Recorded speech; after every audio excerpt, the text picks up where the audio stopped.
السلام علیکم ورحمۃ اللہ وبرکاتہ۔ آج ہم موجود ہیں ایک دوسری ویڈیو لے کر کہ جس میں ایک اور سنت نبوی آپ کے سامنے پیش کریں گے۔ آج انشاءاللہ اللہ کے نبی صلی اللہ علیہ وسلم کے چلنے کا طریقہ آپ کے سامنے ہم بیان کریں گے۔ دیکھیں، ہم اسی طریقے سے پرفیکٹ تو نہیں چل سکتے، لیکن یہ ہے کہ احادیث کے اندر جس طریقے سے نبی صلی اللہ علیہ وآلہ وسلم کے بارے میں آیا ہے کہ اللہ کے نبی صلی اللہ علیہ وسلم اس طریقے سے چلتے تھے، وہ آپ کے سامنے ہم ڈسکس کریں گے۔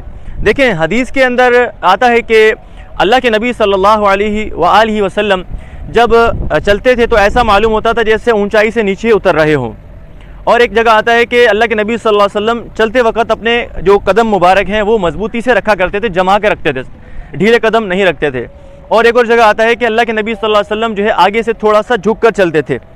تو آج ہم انشاءاللہ کوشش کرتے ہیں ویسا ہی چلنے کی۔ دیکھیں، یہ یاد رکھیے گا کہ ہم کوشش کر سکتے ہیں اللہ کے نبی صلی اللہ علیہ وسلم کی سنت کی، کیونکہ ہمیں تو اتباع کا حکم دیا گیا ہے۔ اللہ کے نبی صلی اللہ علیہ وسلم ہی پرفیکٹ ہیں، ہم پرفیکٹ نہیں ہو سکتے، ہم سے تھوڑی بہت کمی بیشی ہو سکتی ہے۔ آئیے کوشش کرتے ہیں۔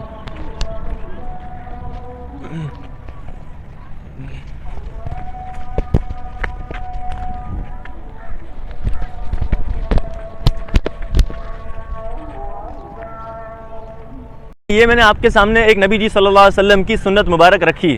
ہمیں چاہیے کہ ہم ہمارے پیارے حبیب صلی اللہ علیہ وسلم کی تمام زندگی کو اسی طریقے سے اپنائیں، ان کا چلنا، ان کا بیٹھنا، ان کا کھانا، ان کا پینا، ان کا سونا۔ اس لیے کہ دیکھیں، ہم یہ چند ایک کام تو ڈیلی بیسس کے اوپر کرتے ہیں، اگر کتنا ہی اچھا ہو جائے کہ یہ کام ہم سنت نبی صلی اللہ علیہ وسلم کے طریقے کے اوپر کریں، تو ہمارا یہی بیٹھنا، ہمارا یہی چلنا، یہی ہمارا کھانا، یہی ہمارا پینا اور یہی ہمارا سونا سنت بن جائے گا۔ اور سنت بننے سے ہمیں فائدہ کیا ہوگا کہ یہ ہمارے لیے عبادت بن جائے گا۔ اور قرآن مجید کے اندر کیا آتا ہے؟ وَلَكُمْ فِي رَسُولِ اللَّهِ صلی اللہ علیہ وسلم اُسْوَةٌ حَسَنَةٌ، یعنی تمہارے لیے جو ہے نبی کریم صلی اللہ علیہ وسلم کی زندگی کیا ہے، وہ بہترین نمونہ ہے۔ لہٰذا ہمیں چاہیے کہ ہم نبی صلی اللہ علیہ وسلم کی جو تمام زندگی ہے اس کو اپنے اندر لے کر آئیں۔ جزاکم اللہ خیرہ۔